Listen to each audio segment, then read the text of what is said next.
नमस्कार। शाम के अखबारों की चर्चा चाय के साथ। आज खबरें भी है और आज शहर में गर्मी भी है, दोनों चीज़ें हैं। इंदौर का मौसम है, इंदौर में धीरे धीरे गर्मी बढ़ने लगी है। कूलरों की दुकानें सजने लगी हैं। आज 16 तारीख है, 16 मार्च सॉरी। और खबरें हम शुरू करते हैं। आज हम पत्रिका शुरू करते हैं। खबरें पत्रिका में खबर अच्छी है। पहले पेज पे खबर ये कि जो भागीरथपुरा में जो कांड हुआ था उसके बाद में वाटर सप्लाई सिस्टम को लेकर थर्ड पार्टी ऑडिट शुरू किया जा रहा है। इसके टेंडर निकाले गए हैं। टेंडर में जलूस से इंदौर तक कितना पानी आता है, और वैसे भी ये होना चाहिए क्योंकि हमें जो चौथे चरण के बाद जितना पानी मिलना चाहिए था या तीसरे चरण के बाद जो पानी मिलना चाहिए तो वो भी पूरा नहीं मिल रहा है। तो इसको लेके एक ऑडिट होगा तो समझ में आ जाएगा कि पानी कहाँ कहाँ गड़बड़ हो रहा है, कहाँ कहाँ पाइपलाइनें डली हैं और कहाँ कहाँ नहीं डली हुई हैं, और अभी क्या स्थिति और भविष्य में क्या रहेगा पानी को लेकर। मुझे लगता है अगर एक बेहतर रिपोर्ट सामने आ गई तो कम से कम, हालांकि वो अलग बात है कि हाईकोर्ट में आज तक पानी की रिपोर्ट जमा नहीं हो पाई और उसके बाद आज तक पता ही लगा कि वो जो भागीरथपुर की रिपोर्ट थी वो कहाँ चली गई। पर हो सकता है शायद इस रिपोर्ट के बाद में कुछ स्थितियाँ बनेगी क्योंकि थर्ड पार्टी काम कर रही है तो एक बेहतर तरीके से काम करके लाइक मुझे लगता है और किसी एजेंसी को नियुक्त करनी पड़ेगा। क्या सर? जी बिल्कुल सही कह रहे हैं आप। पानी का ऑडिट इस शहर की ज़रूरत है। वजह यह है कि अपन 3 चरण ले आए हैं, उसके बावजूद भी लोगों को रोज़ पानी नहीं मिल पाता। एक दिन पानी छोड़ के मिलता, उसमें भी कई इलाकों में पानी पहुंचता नहीं और जहां पहुंचता है 10 से 15 मिनट ही पानी चलता हैगा। अब जो वाटर ऑडिट कराने की तैयारी चल रही है कि उस तैयारी का मूल मकसद ये है कि नर्मदा के जलूस से हमारे जो पानी इंदौर तक पहुंचता है उसका हिसाब रखा जाएगा, रास्ते में कितना नुकसान हो रहा है उसका हिसाब होगा। उसके बाद में इंदौर का जो डिस्ट्रीब्यूशन सिस्टम है, किस टंकी में कितना पानी जा रहा है, किस लाइन से जा रहा है, उस लाइन में कितना पानी छोड़ते हैं तब जाके वो टंकी तक कितना पहुंच रहा है। उसके बाद सप्लाई टंकी से किस इलाके में कितना पानी छोड़ने से हो रही है और कितना पानी कितने घरों तक पहुंच रहा है। मुझे लगता है कि ये एजेंसी सारी चीज़ों की जाँच पड़ताल करेगी और वाटर ऑडिट के बगैर मुझे नहीं लगता इस शहर की पानी की समस्या से कोई निपटारा हो सकता हैगा। अच्छी पहल है, भले ही भागीरथपुरा कांड में इतनी मौतों के बाद में नगर निगम जागा है पर जाग तो गया है। साथ ही जो है लैब टेक्नीशियन की जो भर्ती भी हो रही है, 4 लैब टेक्नीशियन रखे जाने की बात कही गई थी और 4 लैब टेक्नीशियन रखे रहेंगे तो रोजाना पानी की जांच भी होगी कि किस टंकी से कौन सा जो पानी सप्लाई हो रहा है उसकी गुणवत्ता क्या है, ताकि भागीरथपुरा सरी का दूसरा कांड इस शहर को कहीं बदनाम ना करे, इस शहर पर कालिक ना पुते। लैब टेक्नीशियन की नियुक्ति इसलिए जरूरी, 2 साल से लैब टेक्नीशियन रिटायर्ड होने के बाद में नियुक्त नहीं किया गया, जबकि नर्मदा प्रोजेक्ट में भी लैब टेक्नीशियन की व्यवस्था पूरी तरह से की गई थी।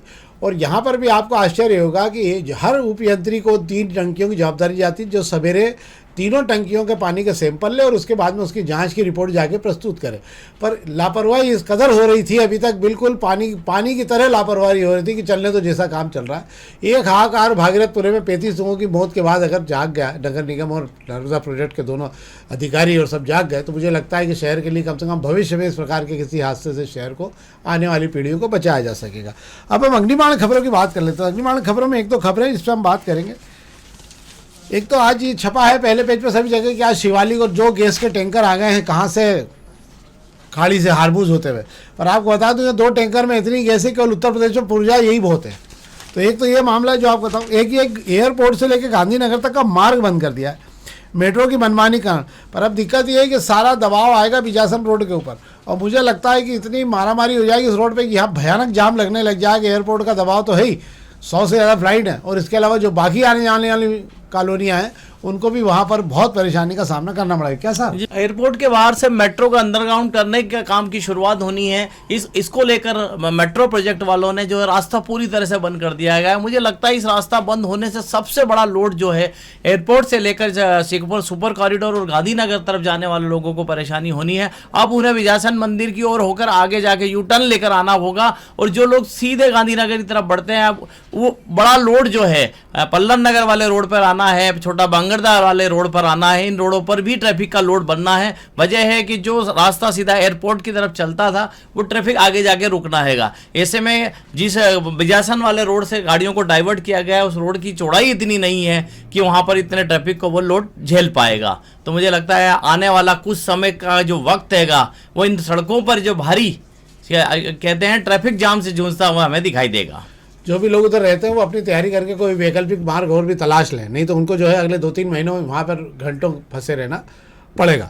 एक और खबर जिस पर हम बात करें, 50,000 से ज़्यादा इंडक्शन चूल्हे और भट्टियाँ बिकी हैं ये 7 दिनों के अंदर, जब से गैस की त्रासदी चालू हुई है एलपीजी की। और सराफा कारोबारियों पर तो संकट ही कर, सभी जगह संकट हो गया, कहीं पर भी गैस मिल रही, 7 दिन बाद में मिल रही।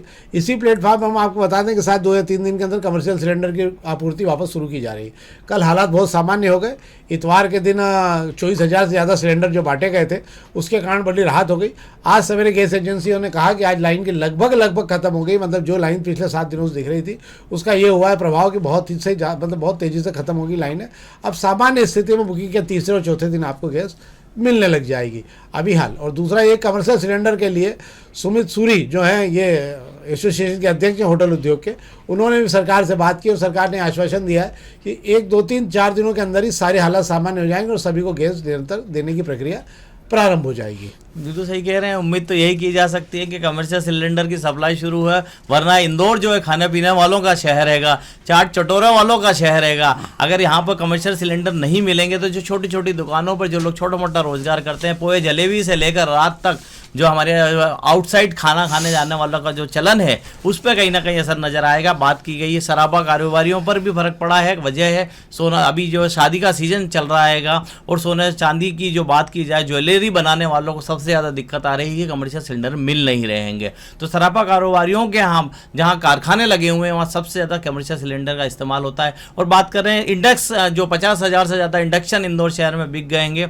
वो इसलिए बिक गए, वजह है कि जिन लोगों का रोज का चाट चौपाटी का काम, जिनका रोज कचौरी समोसे या कहें खाने पीने की चीज़ें बनाने का जो काम धंधा है उसे बंद तो वे नहीं कर सकते हैं। ऐसे में 56 दुकान हो या बात कर लें शहर की जितनी भी नामचीन दुकानें हैं, सब ने अपने लिए इंडक्शन का इंतजाम कर लिया है और इंडक्शन सब दूर चालू भी हो चुके हैं। हाँ, बस चाय बन पा रही होगी, कचौरी थोड़ी बन पा रही होगी इस पर। इंडक्शन से कम इतना तो कर पा रहे हैं कि आप पोहे बना पा रहे हैं, इंडक्शन से इतना कर पा रहे हैं, आप खिचड़ी बना पा रहे हैं, चीज़ों को गर्म रख पा रहे हैं, इतना तो आप कर ही पा रहे हैं। अब हम दोपहर की खबरों की बात कर लेते हैं। तो हमने सोचा कि इस बार हम सबसे आखिरी में आपको जो 16 युद्ध का 17वां दिन है इसकी जानकारी हम सबसे आखिरी में आपको विशेष पैकेज बना के दे दिया करेंगे। इससे आपको अंतर्राष्ट्रीय पूरी खाका सामने आ जाएगा आपको कि क्या हो रहा है और आगे क्या होने की स्थितियाँ हैं। तो आज हम एक बात तो आपको बताएं कि पितृ पर्वत पर जो है कैलाश जी ने आज वहाँ 4 ही घंटे लगवाए शायद ना, 4 घंटे वहाँ लगवाए 1200 किलो के। और जो है आज उन्होंने वहाँ घंटा बजा के जो है पूरा एक बड़ा भारी वहाँ जो घंटा लगा हुआ है सबसे बड़ा वाला, उसको बजा के उन्होंने आज वहाँ पे आह्वान किया और तमाम लोग आज वहाँ पहुँचे, जय जय सियाराम के नारे लगे पितृ पर्वत। और 5 घंटे लग चुके हैं मतलब वहाँ पर, और बहुत बड़े घंटे लगे हुए हैं। मैं सोचता हूँ इंदौर में इससे बड़े घंटे शायद कहीं पे नहीं होंगे। ये एक तो जानकारी थी आपको दे दी, पर एक खबर पर हम बात करेंगे। अंततः छावनी रोड जो है 17 फीट चौड़ी करने पर सहमति बन चुकी है। इस पर विधायक ने भी सहमति दे दी है और तमाम लोगों को, खासकर जो चौराहे पे बड़ी बड़ी होटलें बनी हुई है मथुरा वाला वगैरह की, इन सबको समझा दिया गया है कि भैया 70 फीट से 1 फीट भी कम नहीं होगा, किसी भी दिन ये काम चालू हो जाएगा। अब आपको जितने दरवाजे जोड़ना थे आप जोड़ लिए, अब ये काम किसी भी दिन शुरू किया जाएगा। और उस पर लेकर सारे लोगों की सहमति बन गई कि अब 70 फीट का काम शुरू कर दिया जाए। क्या साहब? ठीक है, 80 से 70 पे आ गए, 10 फुट भी अगर किसी का बचता है तो मेन रोड पर 10 फुट बहुत मायने रखता हैगा। अगर 70 फुट की बात कही जा रही है कि 70 फुट पे सहमति बन गई है तो मुझे लगता है कि बहुत बेहतर फैसला होगा। हालांकि मुझे अभी भी विश्वास तब तक नहीं हो सकता कि जब तक उस रोड का काम शुरू नहीं हो जाता। मास्टर प्लान की सड़क को आप 1 फुट भी छोटा नहीं कर सकते। ऐसे में अगर 70 फुट पर रजामंदी बन रही है और अगर ये सड़क 70 फुट बनती है तो शहर में जो दूसरी मास्टर प्लान की सड़कें बनने, जो नगर निगम को बनानी है, उस पर जो नगर निगम को चुनौती मिलनी है उसके लिए भी उसे तैयार रहना होगा। हाँ, उसके हिसाब से तैयारी अलग बात है, पर इसको लेके एक सहमति बनी है। जो जानकारी हमको थी बता दी आपको। एक ये जो छोटी दुकानें, अभी हाल हमने गैस एजेंसी से बात की, शहर की सैकड़ों चाय की दुकानें जो छोटे छोटे ठेले और जिसपे कारोबार किया करते थे, ये सारे का सारे पिछले 6 दिनों से बंद पड़े हुए हैं। कामकाज किसी के पास नहीं, रोजगार का बड़ा नुकसान हो रहा है। मुझे लगता है कि इस दिशा में प्रशासन को जल्द काम करना चाहिए ताकि कम से कम एक व्यापार करने वाला जो है, जो बाहर से आके यहाँ काम करते हैं या जो लोग कमाने की कोशिश करते हैं, उनके लिए बहुत बड़ा खाली रहना एक होता है। मुझे लगता है कि इस पर भी ध्यान दिया जाना चाहिए। क्यों? बिल्कुल आप सही कह रहे हैं। पोहे जलेबी की बात कर लें, आलू बड़े वाले बात कर लें, या बात कर लें कि साबूदाना खिचड़ी की बात कर लें, पानी पतासे वालों की बात कर लें, ये सब वो छोटे छोटे कारोबारी हैं जो शहर के अंदर ठेले गुमटी पर छोटे छोटे काम काज करके अपना घर परिवार चलाते हैं। अब सिलेंडर की जो कमी की जो मार पड़ी है इन लोगों पर भी पड़ी है, और इन लोगों के पास ना इतने सोर्स हैं, ना इन लोगों के पास इतना पैसा है कि तुरंत इंडक्शन खरीद लाएँ तो बिजली कहाँ से लाएंगे? इन्हें तो सड़क पर खड़ा होना है, तो फेरी लगाते हुए अपना सामान बेचना हैगा। तो इंडक्शन की तो इनकी कुव्वत इनके बस में नहीं है। और बात करने सिलेंडर हासिल करना तो इनके लिए दूर की सोच हो जाएगी, क्योंकि जब आम लोगों को, बड़े लोगों को सिलेंडर लेने में मशक्क़त करना पड़ रही है, तो ये तो बहुत छोटे लोग हैं। सामान्य सिलेंडर 3,000 रुपये का और कमर्शियल सिलेंडर पर 2 दिन पहले तक 5,000 रुपये का मिल रहा था। अब आज की स्थिति मुझे नहीं मालूम है, जो लोग ढूंढ रहे थे, जो तलाश रहे थे, जो जानकारी दे रहे थे, तो कह रहे थे कि 5,000 रुपये के लगभग सिलेंडर मिल रहा है, आपको लेना हो तो ले सकते हो।